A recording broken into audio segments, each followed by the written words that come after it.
ये 4 साल पहले अखबार में बोली पढ़ा जी, तो मैंने इसकी बोली भरी थी जी। तो बोली दे का ये प्लाट मेरे नाम छूट गया था जी। तो मिट्टी क्या आपकी परमिशन से डली है? मेरी परमिशन? मिट्टी कैसे डली है वहाँ पे? लैंड माफिया ने जो डाली है वो तो उनके नाम पे अलॉटमेंट हुआ है। हाँ, नहीं अलॉटमेंट में परमिशन एनओसी है उनके पास। एनओसी छोड़िए, एनओसी मुझे पता नहीं, मेरा भी उसका डॉक्यूमेंट नहीं देखा। यमुनानगर के ट्विन सिटी जगाधरी के छिछरौली हलके में वक्फ बोर्ड की ज़मीन पर लैंड माफिया द्वारा कब्जे का प्रयास। मौके पर ज़मीन के बोलीकर्ता सहित इलाका निवासी विरोध के लिए हुए इकट्ठा किया विरोध। बता दें कि छिछरौली हलके में वक्फ बोर्ड की ज़मीन जिसकी मलकियत 10 साल पहले श्याम लाला नामक व्यक्ति के पास थी, लेकिन उसे डिफ़ाल्टर घोषित कर वक्फ बोर्ड ने 6 साल पहले इस ज़मीन की बोली करवाई। वह बोली यमुनानगर के निवासी सुमित के नाम छूटी। 4 साल गुजर जाने के बाद भी बोलीकर्ता को वक्फ बोर्ड के द्वारा एनओसी नहीं दी गई, जबकि पिछले साल भी यहाँ लैंड माफिया ने कब्जे की कोशिश की थी। वह उस समय थाने में लिखित में भी दिया था कि दोबारा ऐसा नहीं करेंगे, लेकिन बीते कल एक बार फिर ज़मीन पर मिट्टी डाली गई। वह ठीक वक्फ बोर्ड की ज़मीन के साथ सटी 1 किले ज़मीन पर अवैध कॉलोनी काटने की कोशिश की गई। चूँकि इस ज़मीन पर पीर की दरगाह व विशाल बरगद का पेड़ है जिसे गिराने की साजिश चल रही है, वह इसमें वक्फ बोर्ड के अधिकारियों की मिली भगत साफ नजर आती है। मौके पर मौजूद इलाका निवासी व इस ज़मीन के नए बोलीकर्ता दोनों ने ही इसका विरोध किया। वह सरकार व प्रशासन से गुहार लगाई कि इस लैंड माफिया से निजात दिलवाई जाए। वह वक्फ बोर्ड के दोषी अधिकारियों पर भी कड़ी कार्रवाई की जाए जो इस मामले में दोषी हैं। वह कब्जे की इस अवैध कार्रवाई में लैंड माफियाओं से मिले हुए हैं। ये सभी आरोप सुमित ने लगाए। जब रेंट कलेक्टर से बात की गई, उन्होंने कहा कि जैसे आदेश थे हमने वैसा ही किया है। आइए बात करते हैं सुमित से और वहां पर पहुंचे स्थानीय लोगों से कि क्या कहना है उनका। 4 साल पहले अखबार में बोली पढ़ा जी, तो मैंने इसकी बोली भरी थी जी। तो बोली दे का ये प्लाट मेरे नाम छूट गया था जी। तो छूटने पर जी चलो फिर कोरोना काल आ गया, भी लेट करे गए जी, करे गए 1 साल निकट गया, 2 निकट गए जी। फिर हम अम्बाड़ा गए, भी लेट क्यों कर रहे जी। उन्हें कहा जी हम यमुनानगर, इसने यमुनानगर भेज रहे जी अम्बाड़े से। तो यमुनानगर का इन्हें अलियास अफसर है जो अम्बाड़े वाले, ये हमारे स्टेट अफसर है जी। किस डिपार्टमेंट के? ये वक्फ बोर्ड के। अच्छा जी। तो ये जानबूझ का लेट करे गया जी। फिर हम दोबारा फिर अम्बाड़ा गए जी। अम्बाड़े से उन्हें कह दिया हमने यमुनानगर भेज दी, भी आपकी जो रसीद और जो एनओसी मिलनी है आपने वो यमुनानगर से मिलेगी जी। तो यमुनानगर जहाँ जी ये अपना जानबूझ का टाड़ो जा। ये 1-2 दिन पहले पता लगा जी भी यहाँ किसी दूसरी पार्टी का भी वो मिट्टी घेर रही जी, भी अपना नजायज कब्जा ले रही। तो फिर गए बोर्ड वालों पर जी। मैं कह रही जी इसलिए तो केस कोर्ट में है जी, अभी भी हमने कोर्ट में केस भी कर रखा, जिसकी आज तारीख भी थी जी। अब दोबारा 1/9 लगी जिसकी। कोर्ट में किसके खिलाफ है केस? ये बोर्ड के खिलाफ जी। बोर्ड के खिलाफ है। हाँ जी। कि उन्होंने क्या नहीं दिया आपको? भी लेट 4 साल हो गए जी, हमारे एनओसी नहीं दी ना जी। अच्छा। भी 4 साल हुए, हमने पैसे भर दिए जी। एनओसी में क्या देना उन्होंने? भीड़ मारी हुई है जी, सबसे पहली भीड़ मारी हुई। सारा मान लो सारे प्रूफ है जी हमारे पास। वहाँ जो बोली के बल्कि और बंदों ने भी बोली दी थी, उनके चेक भी हैं और वो सारे प्रूफ है जी। तो आपको क्या लगता है इसमें वक्फ बोर्ड की मिली भगत है या किस कारण आपको जमीन का कब्जा नहीं मिल रहा है? ये बोर्ड की मिली भगत है जी। ये तो बोर्ड ये जो यहाँ पर मिट्टी डाली है जब वो भीड़ 4 साल पहले से मेरे नाम हुई जी। कोर्ट में केस अभी ये देख लो, कल मिट्टी गिर दी जी यहाँ। मिट्टी किसने डाली? ये मिट्टी कोई लैंड माफिया है जी। ये लैंड माफिया है जी। ये यहाँ अवैध तरीके से कॉलोनी काट रहे हैं। ये पीछे कॉलोनी काट रहे जी, काट के रास्ता मांग रहे हैं हमारी जमीन में से, जो कि अवैध तरीके से मांग रहे हैं, जो कि इनका रास्ता बनता नहीं है। इस जमीन को कोई रास्ता नहीं लग रहा किसी प्रकार से भी।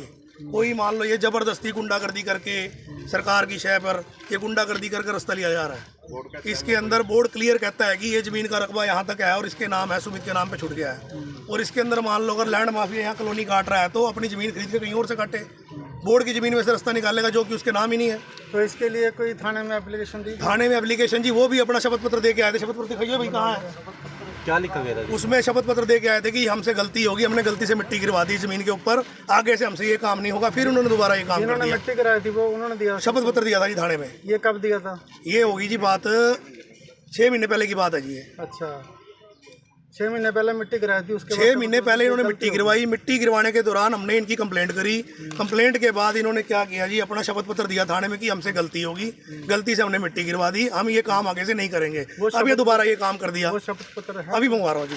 ये वो शपथ पत्र है जी जो इन्होंने कॉलोनी काटने वालों ने दिया था थाने के अंदर। इसमें बकायदा लिखा हुआ है कि हमने गलती से मिट्टी डलवा दी, हम आगे से ये काम नहीं करेंगे। फिर ये दोबारा इन्होंने मिट्टी डलवाई है जी। फिर बल्कि एक हमारा बंदा यहाँ पर आया कि भाई साहब मिट्टी क्यों डलवा रहे हो, उसकी मोटरसाइकिल उठा के इन्होंने भाई साहब थाने में भेज दी। कह रहे निकलो जी यहाँ से, गुंडागर्दी के तरीके से, बदमाशी के तरीके से। मतलब ये क्या कर रही है सरकार। हमारा तो एक सवाल है कि वक्फ बोर्ड की जगह जिसके नाम अलाट हुई है वो मालिक है कि ये लोग मालिक हैं जो उनका मतलब लेना देना नहीं है इससे। कितने समय के लिए हुए इनके नाम अलाउट? इनको अलाटमेंट हुए मेरे ख्याल से हो गया जी। आपको कितना टाइम हो गया? 4 साल हो गए जी। 4 साल हो गए। कब तक के लिए अलॉटमेंट? ये अलॉटमेंट इसकी ये नहीं होती जी, जो जब तक बीड मेरे नाम होगी जी, एनओसी आने के बाद किराया शुरू होता है जी। एनओसी तो इन्हें मेरे अब तक नाम नहीं करी जी। और ना और दूसरी पहली बात तो ये बताओ जी, एक किले में कॉलोनी कटवा कौन सी एनओसी से रहे हैं ये, पहले तो ये बताएं मेरे को आप। पिछली जो कॉलोनी मिट्टी की तो परमिशन दूर की बात है, कॉलोनी काटने का कहाँ से परमिशन दे रही है किले में सरकार? इनके लेटर है इनके पास कोई कॉलोनी काटने का, प्लाट बेचने का? जहाँ पे प्लाट बेचेंगे रास्ता एक ही लगता है, रास्ता है ही नहीं जिस जमीन को। तो इनका एक किला ये कह रहे हैं वो वक्फ बोर्ड से अवैध तरीके से रास्ता लेना चाहते हैं। ये मिट्टी तो ही घेर रही जी, और रास्ता बना रहे पीछा जी। जो इसका रास्ता लग जाएगा जी, पिछला प्लाट बिक जाएंगे उनके जी। और जिनको जो प्लाट लेंगे भाई साहब वो फंसेंगे, कल को हमारे साथ झगड़ा उनका रहेगा। भी आज तो भी एक दो बंदे गए जी, कल 10 बंदों ने खरीद लिया, हम 10 भी खड़े होंगे भी रास्ता मारते दो जी। तो आज आप लोग इकट्ठे हुए क्या मांग करते हैं? हम ये मांग करते हैं जी, जो प्रशासन इस पे कार्रवाई करे ऐसे लोगों के खिलाफ। और वक्फ बोर्ड की जमीन है, जिसके नाम वक्फ बोर्ड छोड़ेगा उसको मिलनी चाहिए। और वक्फ बोर्ड की रली मिली भगत से ये जो सारा काम हो रहा है जी, ये बंद होगा। जब तक वक्फ बोर्ड इसको एनओसी नहीं देता तब तक जो अधिकारी भी इसमें मिली भगत कर रहे हैं, उनके खिलाफ भी कार्रवाई बिल्कुल होगी। बिल्कुल जी, कार्रवाई होनी चाहिए। जो भी इनके साथ है, जो मान लो स्टेट अफसर है या जो भी है, भी उसकी इंक्वायरी करके जी उनके खिलाफ एक्शन होना चाहिए जी। बिना एनओसी के ये काम। क्या नाम है आपका जी? मेरा नाम सुरेंद्र सिंह है जी। तो आपका क्या है? हमारा यहाँ पर काम है जी जेसीबी का, हाइड्रे का, यहीं पर खालसा ग्रेन के नाम से। तो किसने कहा आपको जेसीबी मिट्टी गिराने के लिए? नहीं सर, जेसीबी हमारी जेसीबी दूसरे बंदे की आई थी, उनको बुलाया गया था यहाँ पर जेसीबी लेके। अच्छा, हाँ जी हाँ जी। तो जिन्होंने मिट्टी डलवाई उनका नाम जानते हैं अभी कौन? ये वक्फ बोर्ड की जो जमीन है इस पे कौन कब्जा करना चाहता तो हमारे को तो यही पता लगा कि गुल्लू है जी, गुल्लू। है? अच्छा हाँ जी, जी हाँ जी। गुल्लू नाम है उनका। हाँ जी हाँ जी। तो कब्जा करना कोई चाहता और भी होंगे उनके साथ बंदे, हम तो उनको जानते नहीं। है? अच्छा जी। हाँ जी। ये जो ज़मीन है जी, ये पहले श्याम लाला जी के नाम पे थी, जो कि वक्फ बोर्ड की लिस्ट में डिफ़ाल्टर घोषित हो चुके थे। उनके बाद वक्फ बोर्ड ने लीगल तौर पे अपना प्रोसेस करके कोर्ट के थ्रू इजाज़त ली कि हम इसकी दोबारा बोली करवाएं। तो कोर्ट ने इनको इजाज़त दी कि दोबारा बोली करवा सकते हो आप। तो दोबारा बोली करवाने के बाद लीगल प्रक्रिया के तहत सुमित ने अपने नाम से इस ज़मीन का टेंडर भरा। टेंडर भर के लीगल तौर पे इसके नाम छुटी ज़मीन ये। उसके बाद मान लो इसको ज़मीन मिलने के बाद फिर ये मौके पे कब्जा लेने के लिए आया।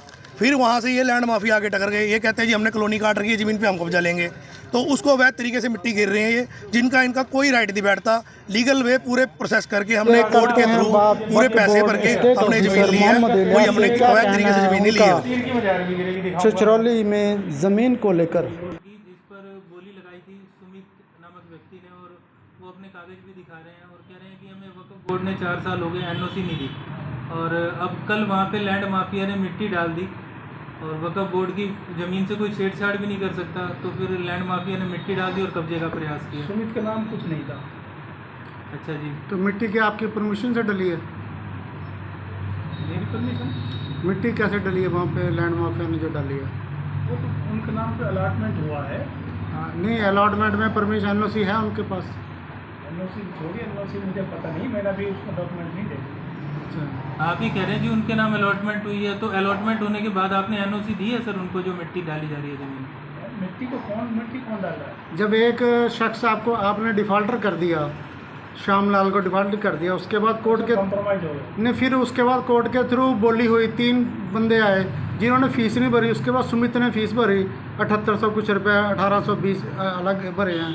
तो उसके नाम अलॉटमेंट के जैसे कि उसका दावा है। कोई फीस नहीं भरी और वो जो है ना कॉम्प्रोमाइज़ हुआ है सिटिंग टेनेंट। ठीक, किसका कंप्रोमाइज़ हुआ है? मिस्टर श्यामलाल। मिस्टर श्यामलाल का किसके साथ कंप्रोमाइज़ हुआ? गुप्ता बोर्ड का बोर्ड के साथ कंप्रोमाइज़ हुआ है। 4 साल बाद कंप्रोमाइज़ हुआ। अभी 4 साल बाद जब उसके नाम से बोली छूट गई थी, सुमित के नाम से। सुमित के नाम कोई बोली नहीं छूटी, मैं कहता हूँ आपसे। अच्छा, मैं कोई सुमित के नाम कोई बोली नहीं छूटी। वो आरोप लगा रहे कि बोर्ड की मिलीभगत से हुआ है। आरोप लोग लगाते हैं, मैं इसमें क्या कर सकता हूँ।